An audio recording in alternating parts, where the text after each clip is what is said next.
Traditional counseling didn't work for a relationship like mine. I am Cassandra's sister, talking about Cassandra syndrome. My name is Diana. Turmoil in my life. So I met him and it was a breath of fresh air, very forthright, very fun, and my knight in shining armor. I didn't see any of the red flags. He seemed quirky, kind of a bratty teenager, I guess you'd say. He really was cynical about life and situations, and I pretty much felt the same. I kind of gave up on family, everything I've been through, taking care of my parents. When I met him, it was fun and lighthearted, to ease the trouble in my life. But when we'd go on dates, and he would say things and be,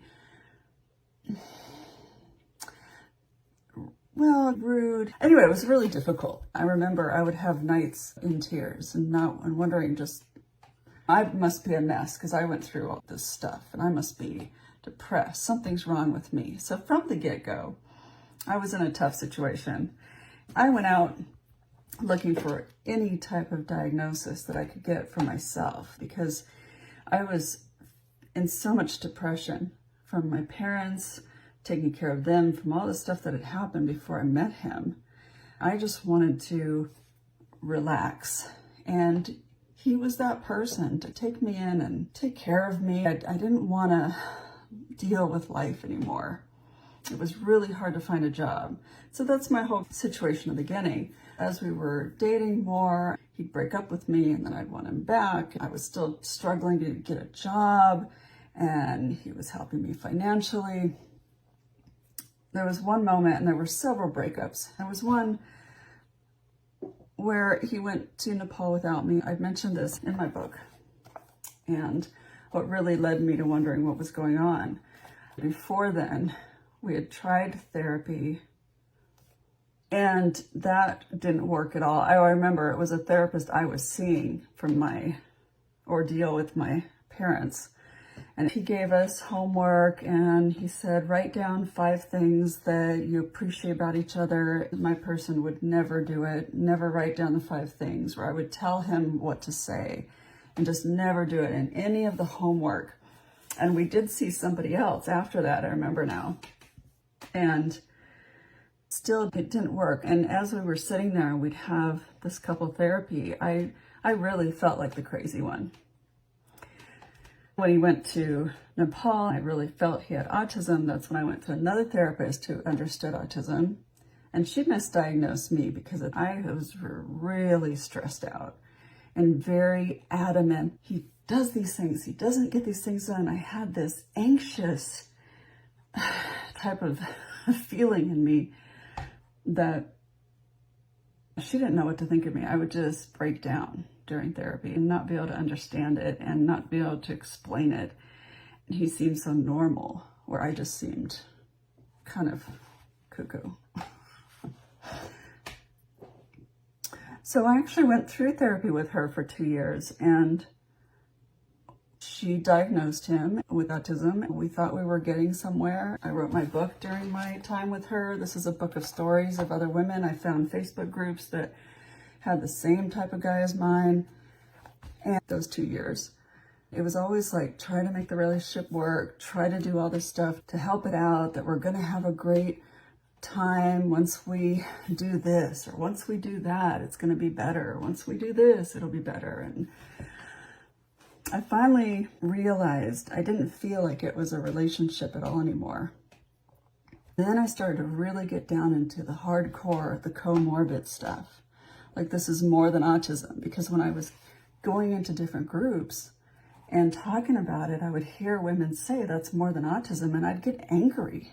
I feel like, what?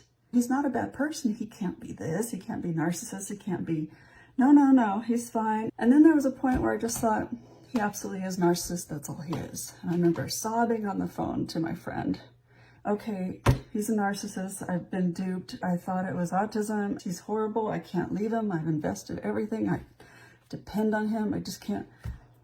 And I went back to a therapist who understood and said, that's autism. There's so many autistic things about him. Both therapists now have said a lot of it is the autism. I've said this in many of my videos that to get diagnosed young is the key. If he was diagnosed when a child and not a grown adult, that things would have been better for him and his relationships. So now I just go by myself. I did stay away for a year to regroup, and I did a lot of healing so I can start talking about it now and really feeling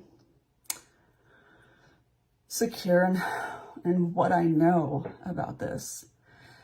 And the traditional therapy just doesn't do it. And so many therapists don't even know about Cassandra syndrome. The whole side of the Cassandra syndrome part, I think it's so important. Why my focus is on that is for the neurotypical woman to get the support she needs. Every situation's different. If you're in a relationship like mine, we have our own situation to deal with. Our day-to-day living is really what we have to figure out. But when we're struggling and we can't, we need to come together. And that's why I say Cassandra sister, because to come together and help each other, when you talk to someone who lives it, it is the most healing thing. There's no better healing than to say, oh, this happened with us today, my guy and I, and they completely get it. There's no question, no denial. There's just this loving feeling like, wow, you're the only person in the world that gets it, the Cassandra sister. And that's when you're not a Cassandra anymore. The syndrome just fades away and you're free from having to deal with nobody understanding what it's like. So I just had it in me to share this because I like being lighthearted. I like to laugh and have fun. I love doing these videos. YouTube's been such a lifesaver because when I came back from being away for a year, it's been super hard to come back and to understand him more so we are better, but to also really know that it's up to me and I'm pretty much on my own. He's just there doing his thing and it's working for now. So yeah, I hope this was informative and I would love to talk to you. I'm trying to figure out something where we can have private conversations. If you don't feel comfortable leaving a comment, hit that subscribe and I'll try to get that at some point. And so you'll know if you want to talk about this more or just felt like we could be friends. Because we need as many Cassandra sisters as we can get. Oh my goodness. I'm just here and it's very healing for me. There's so much information to share and I really want to do that. Thank you for listening all the way through if you have. And take care of yourself.